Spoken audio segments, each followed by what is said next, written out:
क्या बिहार की शराबबंदी फ्लॉप हो गई है? कम से कम शराबबंदी तोड़ने के बढ़ रहे मामलों को देख करके तो यही पता लगता है। ये आंकड़े खुद बिहार सरकार के ही हैं। सवाल यह है कि शराबबंदी को लेकर इतने सख्त कानून बनने के बावजूद लाखों की संख्या में ऐसे मामले क्यों दर्ज हो रहे हैं? क्या लोगों को पुलिस का डर नहीं, या पुलिस शराबबंदी को कड़ाई से लागू नहीं करा पा रही है? जो आंकड़े हैं वो कुछ अलग तस्वीर बता रहे हैं। बिहार की अगर बात करें तो वहां पर 2016 में शराबबंदी को लागू किया गया था। इसे तोड़ने के खिलाफ दर्ज मामलों की बढ़ रही संख्या से अदालतें भी चिंतित हैं। सुप्रीम कोर्ट में दायर बिहार सरकार के हलफनामे के मुताबिक अप्रैल 2016 के बाद से अब तक 6,07,000 मामले दर्ज किए जा चुके हैं। इनमें 3,20,000 मामले तो केवल पिछले 1.5 साल में ही दर्ज किए गए हैं। सिर्फ 1,87,000 मामलों में ही ट्रायल पूरा हो पाया है। तो ये सारे आंकड़े इस बात की गवाही दे रहे हैं कि शराबबंदी में कहीं ना कहीं समस्या तो आ रही है। और शराबबंदी के बाद से जहरीली शराब पीकर मरने वालों के मामले भी लगातार बढ़े हैं। लाखों लोगों को जेल की हवा भी खानी पड़ी है। भ्रष्टाचार बढ़ने के आरोप भी हैं और अवैध शराब का कारोबार फैलने के आरोप भी लगातार लगते हैं। लेकिन शराबबंदी के जो समर्थक हैं वो इसके फायदे भी गिनाते हैं। उनके मुताबिक जब से बिहार में शराबबंदी लागू की गई है वहां पर घरेलू हिंसा में कमी आई है। महिलाओं के खिलाफ जो अपराध दर है उसमें भी गिरावट दर्ज की गई है। साथ ही वो ये भी कहते हैं कि पहले शराब पीकर सार्वजनिक जगहों पर हुड़दंग होता था, इस तरह की घटनाओं में भी अब कमी साफ तौर पर दिखाई दे रही है। लेकिन शराबबंदी के विरोधी कहते हैं कि इससे राज्य को कई तरह से नुकसान भी हुआ है। राजस्व की बात करें तो वहां पर हजारों करोड़ रुपए का नुकसान बिहार सरकार को शराबबंदी के बाद से अब तक झेलना पड़ा है। मद्य निषेध विभाग बनाया गया था, उस पर भी खर्च लगातार बढ़ रहा है क्योंकि वहां पर कर्मचारियों की नियुक्तियां इसके लिए ज्यादा की जा रही हैं। साथ ही अवैध शराब का धंधा भी बढ़ा है पूरे राज्य भर में। और इसी के साथ साथ संज्ञेय अपराध के मामले भी बढ़े हैं, जिसके चलते अदालतों का जो कामकाज है उस पर भी बोझ उनको बढ़ा है। तो शराबबंदी को लेकर सियासत भी चरम पर है। आइए सुन लेते हैं। 2015 में जब शराबबंदी का घोषणा किया उसके बाद तो अब होम डिलीवरी हो रहा है नीतीश जी के राज में। घर पे फोन करिए, आपके घर पे होम डिलीवरी हो जाए। यही है नीतीश कुमार का सुशासन। इसलिए बिहार में शराबबंदी नहीं हो रहा है।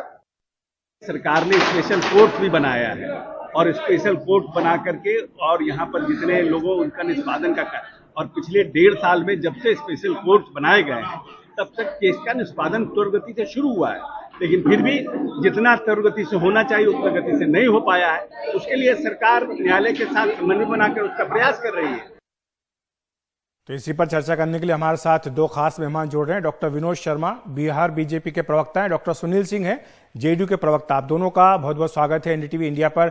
सबसे पहले डॉक्टर विनोद शर्मा आपके पास आना चाहूंगा। ये जो आंकड़े हैं खुद बिहार सरकार के हैं और हलफनामा देकर के दायर किए गए हैं। पिछले 1.5 साल में इतनी बड़ी संख्या में बढ़ोतरी हुई है इस तरह के मामलों में, ये क्या दिखाते हैं कि क्या शराबबंदी बिहार में काम कर रही है या नहीं कर रही है?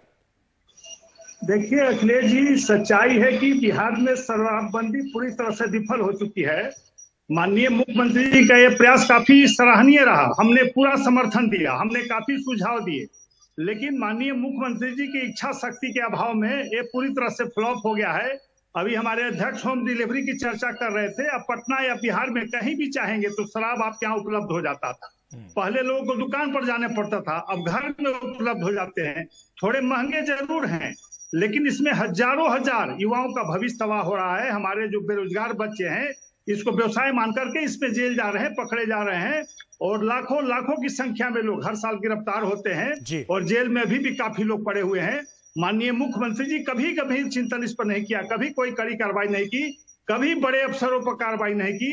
ये पूरी तरह से माफियाओं के देख रेख में बिहार सरकार की पुलिस अभी चल रही है और पुलिस के सहयोग से इसका काफी तेजी से गांव गांव तक विस्तार हुआ। इस ठीक है डॉक्टर सुनील सिंह, आपने सुना डॉक्टर विनोद शर्मा एक के बाद एक आरोपों की झड़ी लगा रहे हैं, कह रहे हैं कि सिद्धांततः बीजेपी शराबबंदी के खिलाफ नहीं है, लेकिन इसको प्रभावी ढंग से लागू करने के लिए जो कदम उठाए जाने चाहिए थे वो नहीं उठाए गए। यही नतीजा है कि जिसके चलते इतना बड़ा अवैध कारोबार पूरे बिहार में खड़ा हो गया है। देखिए, पहले तो जो आपने अपना शीर्षक रखा कि शराबबंदी फ्लॉप है, तो इसका बता दें आपको 2016 से बिहार में पूर्ण शराबबंदी सख्ती से लागू है। इसके पहले शॉर्ट टर्म परिणाम आए थे, अब जो आंकड़े आए हैं लॉन्ग टर्म परिणाम आए हैं। लोगों का देखिए रोड ट्रैफिक एक्सीडेंट में कमी आई है, गैस्ट्रोइंटेस्टाइनल लीवर डिसऑर्डर में कमी आई है, मेंटल प्रॉब्लम में कमी आई है, और इकोनॉमिकली देखें तो फिजिकल, सोशल, इकोनॉमिकल, जहां सामाजिक तौर पे जो व्यक्ति घर में शराब पी के आता था और बीवी से मारपीट करता था, वो व्यक्ति बच्चों के लिए स्लेट और किताब कॉपी लेके आता है, अब पत्नी के लिए गजरा और लेकिन 1.5 साल में इतने मामले बढ़ना, शराबबंदी तोड़ने के, ये क्या दिखाते हैं? तो ये दिखाते हैं कि जमीन पर तो लागू नहीं हो पा रहा है, लोग तो मामले तो लगातार बढ़ रहे हैं। नहीं, ये दिखाता है कि किस मुस्तैदी से और किस हम लोग की मुस्तैदी से हम लोग शराबबंदी लागू किए हैं कि अगर कोई व्यक्ति कानून तोड़ना चाहता है तो वो उस पर कानून अपना काम करता है, ये दर्शाता है। क्योंकि पर यही कारण है डॉक्टर सिंह की अदालतें जो कह रही हैं कि इतना बोझ उनके ऊपर बढ़ रहा है, क्योंकि ये छोटी छोटी बातों को लेकर के वहां पर लोग आते हैं, लंबी कतारें लग रही हैं, अदालतों का बोझ। डॉक्टर शर्मा, आप क्या बोलेंगे इस पर? कहा कि माननीय मुख्यमंत्री जी के पास शिक्षा शक्ति का अभाव है, कभी भी बड़े पदाधिकारियों पर उन्होंने कोई कार्रवाई नहीं की। ये कानून केवल गरीब लोगों के लिए है। ये 95% लोग गरीब गिरफ्तार होते हैं, बड़े लोग कभी गिरफ्तार नहीं होते हैं। और निश्चित रूप से अभी देखिए, शादी ब्याह, अभी होटल व्यवसाय रुक गया, टैक्सी व्यवसाय बिहार में रुक गया। बिहार को काफी घाटा हुआ है, क्योंकि जो इस शराब पसंद लोग हैं, शादी समारोह हो या कोई बड़ा फंक्शन हो, बगल में कलकत्ता चले जाते हैं, देवघर चले जाते हैं, रांची चले जाते हैं और वो अपना काम कर रहे हैं। और शराब की बिक्री बिहार में पहले से ज्यादा हो रही है। जब शराबबंदी नहीं थी, अभी आंकड़े जो आए हैं उससे ज्यादा बिहार शराब में पकड़े जा रहे हैं। आखिर कड़ाई हो रही है तो ट्रक के ट्रक शराब पटना और पटना के आसपास कैसे आ जाते हैं, इसका जवाब शायद डॉक्टर सिंह नहीं दे पाएंगे, क्योंकि सरकार जानती है कि कैसे हो रहा है खेल और इसमें कौन कौन लोग शामिल हैं। बड़े बड़े, लेकिन डॉक्टर सिंह, दूसरा मुद्दा जहरीली शराब का भी है। आपने ये देखा होगा कि 2016 के बाद से, जब से शराबबंदी लागू हुई है, जहरीली शराब पी करके मरने वालों की संख्या भी बढ़ी है, इस तरह की घटनाएं भी बढ़ी हैं।